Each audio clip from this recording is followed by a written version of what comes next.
which is connected with growth. So bhava, becoming, the process of change, has three signs. One is called dukkha, D-U-H-K-H-A, dukkha. In Sanskrit means frustration. It's sometimes translated suffering. But I think frustration is a more general word, which is perhaps better. It's dukkha is the opposite of sukha. Sukha means sweet. Dukkha perhaps means sour. But in the way it's used, it means frustration as a basic characteristic of living beings. Because for some reason or other, life is always eventually frustrating. You desire more than you can ever get. You overreach the possibilities. And so to every being, death comes as a collapse and as something unfortunate. The next sign of being is called anitya, A-N-I-T-Y-A in Sanskrit. Anitya, which means impermanence. The opposite word being nitya, eternal. So anitya is everything is in flux. And finally, anatman, A-N-A-T-M-A-N, anatman, which means that nothing has its own soul. Now that sounds to a Christian a terrible idea, because we use the word soulless, or we say to a person, you have no soul, which means you have no finer feelings.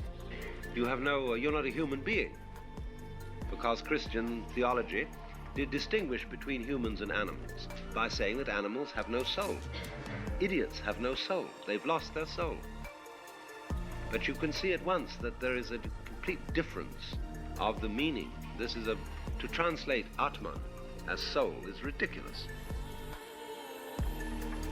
Anatman means, basically, that nothing exists.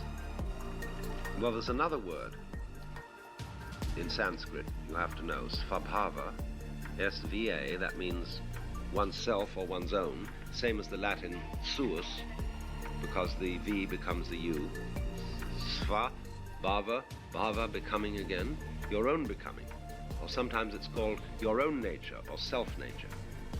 And so what it is saying is that nothing has any real svabhava, because no individual thing of any kind exists except in relation to all the other things. I had a talk with a Swami, and he was arguing, you see, that behind all the multiple forms of this world, there was only one single divine principle. And he was going on about this. I said, Swami, you can't talk like that. You know very well that the Brahman, the ultimate reality, isn't one, because one has an opposite, which is many, and Brahman has no opposite. You should speak of Brahman as the non-dual. And again, he said, you talk just like a Hindu. They're funny, you see, because these Swamis have accepted an enormous amount of Western feeling. The British were responsible for that, for occupying India so long and perverting its traditions. Now, it is so curious, all this, because in Buddhism, there still prevails an idea of rebirth, very strong among all Buddhist countries, and yet Buddhism explicitly denies that there is any individual reincarnating soul. You see, in Buddhism there is a doctrine which is called the three signs of being. I should more correctly say the Sanskrit word is bhava, B-H-A-V-A, and that means becoming rather than being.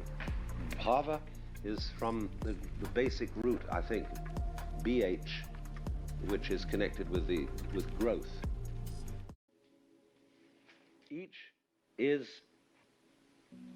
as it were, sufficient to itself. there are, as it were, so steps. It's like vibrations, wave crests, you see, where the water doesn't move, you see. Water doesn't move laterally. So in this sense, by analogy, the spring does not become the summer. But by watching it, you in your mind impose motion on the up and down of the water. And so you say, the spring becomes the summer. So likewise, you say, the baby becomes the adolescent, becomes the man, becomes the crone, becomes the corpse. And the Buddhists say no. These states follow in the same way as the apparent motion of a wave. And so a word to the wise is, live the moment you're in. There is no other place to be. You will not die, and you were never born. If you realize, if you see through the illusion. Now this may sound as if one were creating a theory of the universe, which is what you might call atomistic,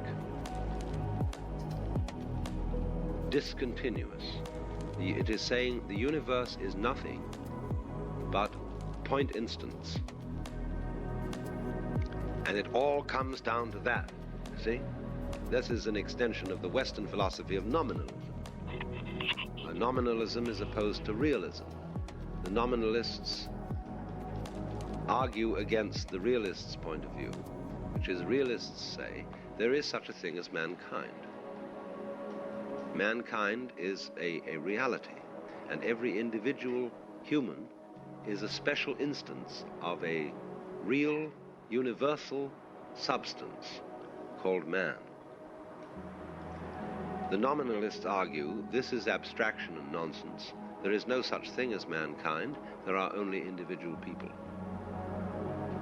And of course this has become in the 20th century the ascendant point of view.